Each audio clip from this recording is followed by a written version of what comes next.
Breaking news. మహాకుంభమేళాలో జరిగిన తొక్కిస్లాట్లో మరణించిన వారి సంఖ్య పెరుగుతోంది. తొలుత 17 మంది చనిపోయారు అని అనుకున్నారు. జరగకూడని ఘటన జరిగింది, 17 మంది చనిపోయారు అని అనుకున్నారు. మృతుల సంఖ్య పెరిగే అవకాశం ఉంటుందనే భయాందోళన వ్యక్తం చేశారు.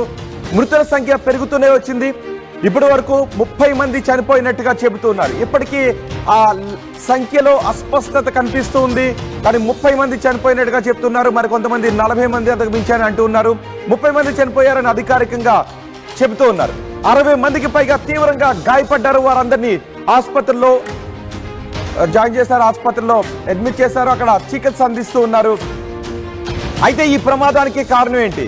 ఈ ప్రమాదానికి కూడా కారణం సమిష్టి కారణమే కనిపిస్తోంది. భక్తుల అత్యుత్సాహం కనిపిస్తోంది. ఏర్పాట్లలో లోపాలు కూడా కనిపిస్తున్నాయి. ఒకసారి మీరు ఆర్టీవీ స్క్రీన్ వైపు చూడండి. ఆర్టీవీ స్క్రీన్ మీద మీరు చూస్తూ ఉంటే ఆ తొక్కిస్లాట జరిగిన ప్రదేశంలో తొలుత ఎక్కడ తొక్కిస్లాట జరిగింది, సరిగ్గా తొక్కిస్లాట ప్రారంభమైన సందర్భంలో ఏం జరిగింది అనేది ఇప్పుడు మీకు ఆర్టీవీ స్క్రీన్ పైన కనిపిస్తోంది. భక్తులు వస్తూ ఉన్నారు. భక్తులంతా వస్తూ ఉన్న సందర్భంలో వాళ్ళ వీపుల పైన, తలపైన బ్యాగులు కనిపిస్తున్నాయి. బరువైన బ్యాగులు వాళ్ళు కూడా తెచ్చుకుని వాళ్ళతోనే ఉంచుకోవాలి. ఎందుకంటే ఎక్కడ ఒక రూమ్ లో పెట్టుకుని రావడానికి అక్కడ సాధారణ భక్తులకు అవకాశం ఉండదు కాబట్టి.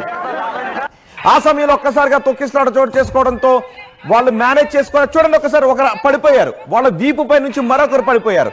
ఇలా తొక్కిస్లాట జరిగి అది పెద్దదై 30 మంది మరణానికి కారణమైంది, 60 మంది చనిపోవడానికి కారణమైంది.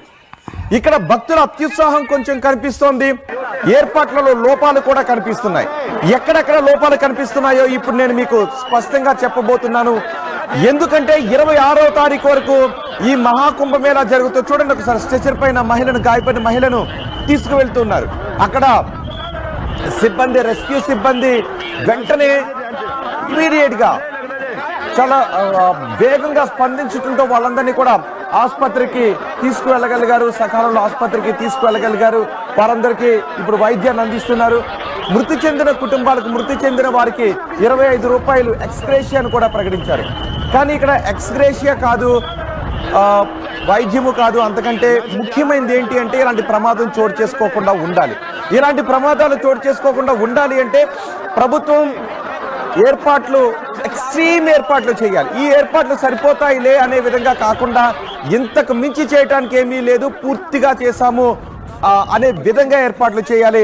అలాగే భక్తులు కూడా, అక్కడికి వచ్చే భక్తులు కూడా ఎవరికి సూచించిన ఘాట్లలో వాళ్ళు వెళ్ళి స్నానాలు చేస్తే ఇలాంటి తొక్కిస్లాట్లు చోటు చేసుకునే అవకాశమే ఉండదు.